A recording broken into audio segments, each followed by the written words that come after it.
Når man optimerer, så er det for, at man får det bedst muligt ud af det. Og vi har sådan en køreplan, man starter med at finde de variabler, der skal bruges. Her finder man de formler, der skal bruges.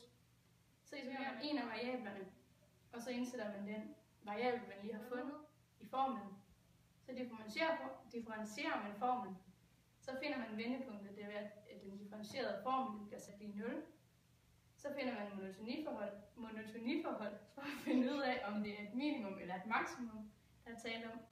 Og til sidst så svarer man på opgaven. Vi vil gerne lige komme med et eksempel på, hvordan man kan bruge differentialregning til optimering. Vores eksempel er, at vi er en virksomhed, som gerne vil lave nogle metalkasser. Og de her metalkasser, de skal kunne indeholde 1 dl, som er samme som 100 kubikcentimeter. Og vi starter med at finde variablerne, som vi får at vide over vores køreplan, de skal.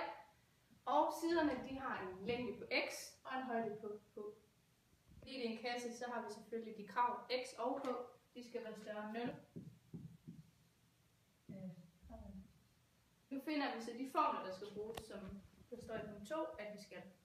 Og vi har et overfladeareal, hvor vi skal bruge nogle sider, som vi kalder A-side. Arealet, det er selvfølgelig x gange x. Så skal vi finde de formler, som vi skal bruge, som der står herovre på punkt 2, at vi skal gøre.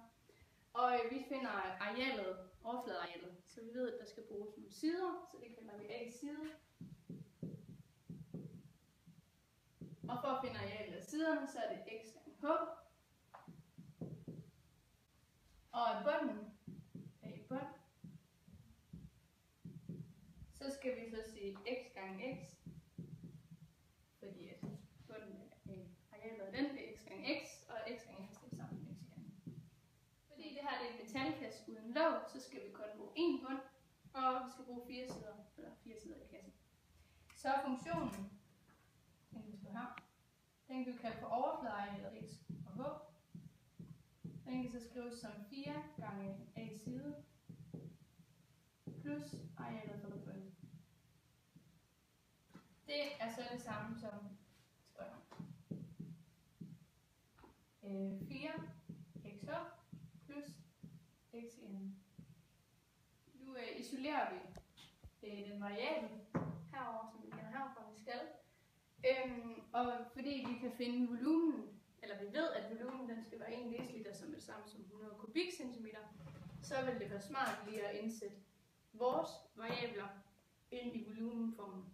Så det er altså det samme som, at volumen den skal være x gange h lige 100. Det skal jeg gøre.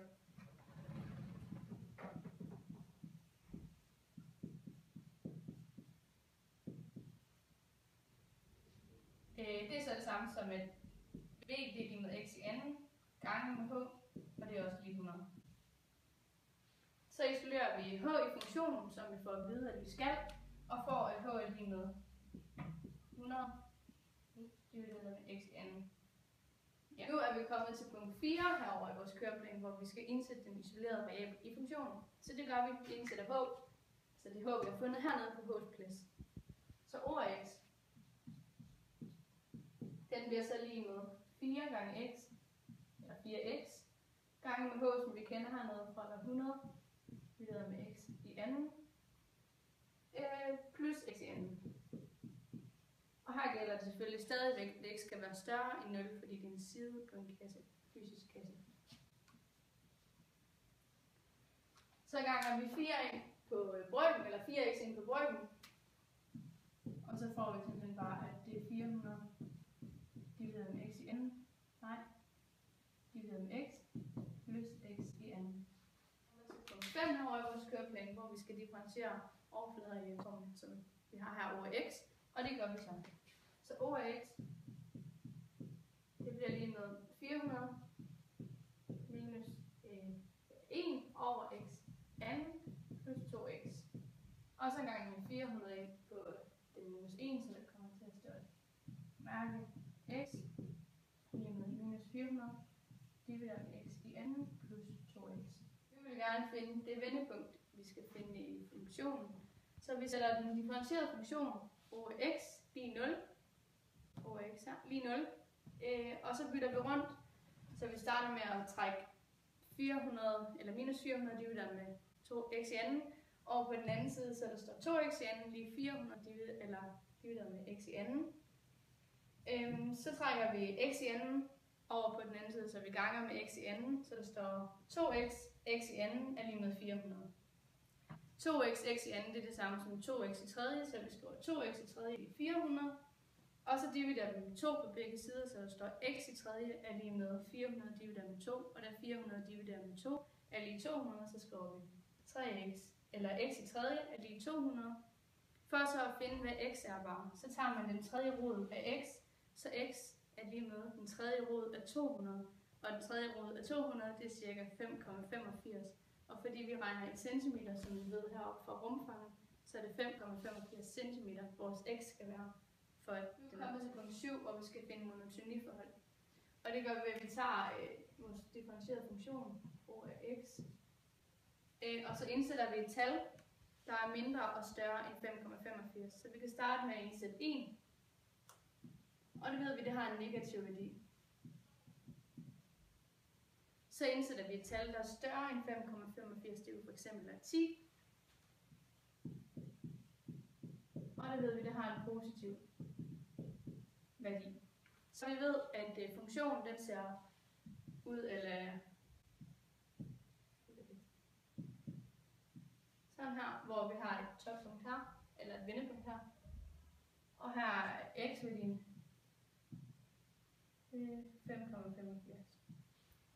Vi har altså fundet ud af, at det er et minimum, der er tale om, og det passer meget godt med, at vi gerne vil minimere forbruget af metal til vores metalkasse. Nu er vi kommet til punkt 8 i vores køreplan, og der vi skal indsætte den x-værdi, vi har fundet, som vi fandt ud af var et lokalt minimum, ind i vores oprindelige formel, som vi har her for overfladearealet. Så vi indsætter 5,85 på x-plads.